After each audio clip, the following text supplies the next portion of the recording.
one of the things I wanted to ask you about is Elsa, Yep. and how Elsa was launched. And then within 2 to 3 months, it was discovered that she was hallucinating. um, is that the type of changes that you're seeing, that they're being announced, they're being put through, but then they're going to have to step back and rework Yeah, it? let me be clear. The ELSA work was started while Dr. Califf and I were there. So a lot of the groundwork in terms of testing those models, doing the proof of concepts, all that work had started there. We were looking at that. We were having active discussions with the centers. Cedar and the Oncology Center of Excellence were probably the most enthusiastic in looking at those technologies. So a lot of that work was already done. But like I said, the the the the how are we going to fund it for the long run? AI is great, but it's not cheap. Um, and Dr. Califf and I have had experience in terms of look, during COVID or during any crisis, the infant food formula, temporary funding is made available to us, and you can do some pretty impressive things with those temporary funds. But eventually, those funds go out, and then what do you do? So I suspect a lot of these things like ELSA are funded through HHS has a program called the Non-Recurring Expense Fund, NEF. So those are temporary funds that are made available to kind of give a surge to cybersecurity or some activities like that. Um, I suspect that there's some NEF funds were diverted towards making ELSA and some of the AI activities happening. But how do you do that once the NEF funds go away? How do you sustain that? 40, 50% of the initial investment is needed for day-to-day operations. And unless you've had those discussions and you've made plans for how that funding is going to be replaced when the NEF funds run out or when the temporary funds run out, um, you're going to have to shut things down. And we've seen that happen with many COVID programs. We saw that happening with some of the infant food formula programs. When the funding ran out, we had to make either significant changes or reductions. Um, because we weren't able to get the funds to sustain those programs of long term, and that requires either Congress stepping in or the user fee program stepping in, or we had this wonderful thing that Dr. Kayla will make Dr. Kayla smile, the working capital fund internally to the FDA. You go beat your head against the wall there to try and see if you can get funds through there, and literally from an IT perspective, it was like beating your head against the wall. It was tough to get funds, kind of donated through the centers to fund some of those longer term activities. So those are tough things to do.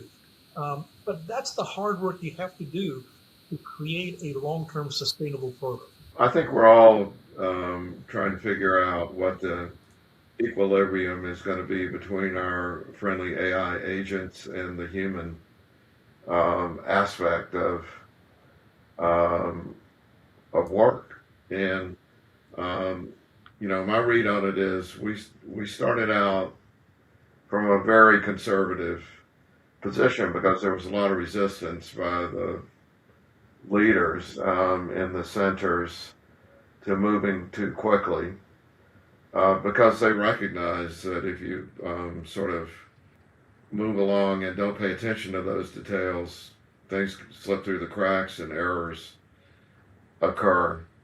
On the other hand, you could see the big wave coming, and I think Vid and his team were working hard to try to make it happen. And then I think what happened was a lot of pronouncements were made with the thesis that if you just implemented AI agents, you could reduce human labor dramatically. This is an interesting month to be talking about that because we're in the middle of all these industry across multiple industries announcements that where that assumption was made. They're having to go back and rehire the people that they got rid of before, most notably the Yes. Mark Zuckerberg discussion at Meta, but also many other companies. And so, personally, I believe that the right combination of human labor and AI agents should alleviate the FDA staff from a lot of the sort of very mind numbing, routine, repetitive work that an AI agent can do better. But I also believe that the FDA has been so underfunded that as that happens, the amount of human work and conversation that's going to need to happen to make progress is just going to grow. It's very similar to the way I see clinical care in medicine. Um, if you get rid of all of the work that doctors and nurses have to do now to submit bills to get paid, and now they have more time, there is just a huge pent up demand of human suffering out there not being attended to right now because everyone's so distracted with the billing systems. I think the same at FDA. And a little discussed issue in the previous two iterations of the user fees, which I was very involved in both times. Um, the biggest demand from the mature industries, and that is, I'm talking about mostly drugs and devices, was for more meetings, not for faster timelines. And, we just didn't have enough people to have all the meetings that people wanted to have. They're so important. So I think we're going to be in a period where errors are going to happen. We'll learn from it, but that's not unique to FDA or to government. I think we're all going to go through that. But ultimately, I'm very hopeful that we'll end up with the right balance of the agent in the background doing the routine work, and then the parts that require human interaction will be done by now somewhat liberated staff who can spend time doing what they're professionally expert in. That was Vid. Do you want Yeah, I was to just going add to add. something? Just today, I read a really interesting article. Nothing to do with healthcare, but IKEA. Apparently, IKEA did a lot of optimization where they could have laid off staff, but instead they asked themselves, how can we utilize the freed up staff to do something productive? And they looked at the data, and what they found was, whilst the AI was very good at answering 50% of the normal routine questions that people call their call center for, there were 50% of the calls that they weren't able to answer. So they focused on those. And it turns out that most of those questions were people asking for design help.